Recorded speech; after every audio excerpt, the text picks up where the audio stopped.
But again, I think it's a great round of applause for the actors. It was remarkable.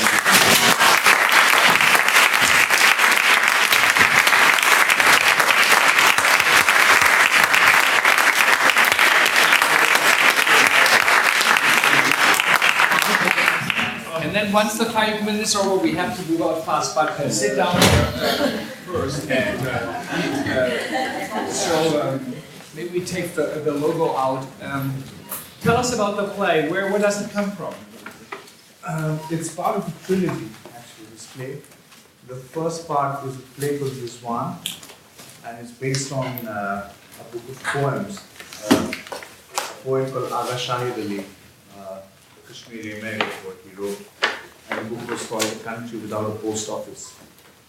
So I was working with some actors and devising and directing a play. It's in Urdu, so we wrote a play from that. And then after that I felt I needed to go and I wanted to write a play with my own experience of Kashmir. So I went to Kashmir and traveled across for a long time and interviewed lots of people, and that's how this play happened. A long time is how long? Almost over a year and a half. You moved your center of life there to... No, I kept going back and forth, and you wrote it. In your work as a player, where fits this? And you have many plays that deal with these ghostly conflicts that seem to be unsolvable. Jan Kotte, a great Polish theater maker, said theater actually is the space between the living and the dead. Often portray actors, dead people, and even if they are there, they're not really there. And of course, this play is very much in there. In your line of this, is it the first of the trilogy? Or this is the second. Second? Mm-hmm. The first is Rizwan, and the third is a play called Gasha, which is about the exodus of the Kashmiri Pandits, the Hindus from Kashmir. I know you have a theater company. It is certainly a theater with an urgency, with a real existential message. It's not a downtown play about the relationship gone wrong or conflict with a partner. It is quite a message from a different world, which is a very real one. Tell me about your theater company and what do you see theater is good for? What does it do in the part of the world you work? Our theater company is a company called the Indian Ensemble. It's based out of Bangalore, and we work with artists from all over India. And now we're also working with other artists. There's Steve here from the Heartbeat Ensemble. We have a project coming up together. I'm not very sure what theater is good for in my part of the world right now. I'm genuinely not very sure, because I think it can very easily become a sort of course it's a good medium to express and examine things as a collective with an audience. I think that purpose remains, of watching something together and making the piece together. I think that's always there. But I don't know, I mean, the kind of theater I was brought up with was free, and our father would take us on a bicycle and people were watching theater, but now it's increasingly becoming a very sort of upper middle class phenomena, and so I'm just not very sure if it has any other purpose than reminding us of our concerns, our worries, and not get lost in the new economy or the new progress and stop questioning ourselves. Because India has had a huge tradition of critical work. Yeah. And suddenly in the last 1 year we have seen 3 or 4 books getting banned in India. It was unheard of. American scholars who've written on Hinduism, their books have been banned. Yeah. So it'd be interesting if the right-wing government comes to power. Then I think suddenly theatre will find a job again. What I found remarkable is that you found a way to bridge the djinns, or the mythical images, of a city, but also of a country, and then with cell phones and a modern technology that comes in, those waves that are coming. What influence, and we spoke a bit about Dorothea Masloska's play, who is examining Poland 25 years after the fall of the wall. But what do you see? What is the internet having is this a pre-internet play? Is this one of the traditions of Indian storytelling and theater that perhaps a new generation also will have not such an easy time to connect to? Well, I think the coexistence of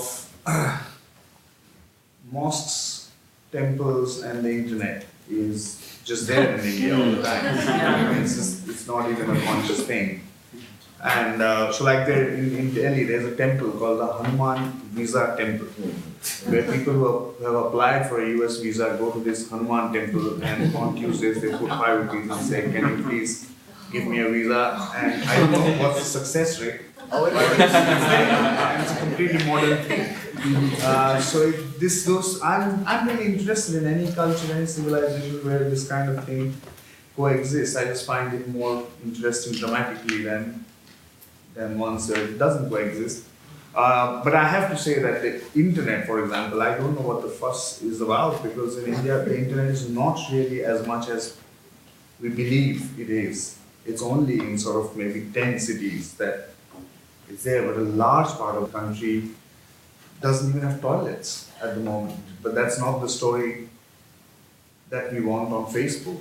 You know, that's the problem. But and that's modern technology. We're talking about 5% of the population really, which has access to it or even cares about it.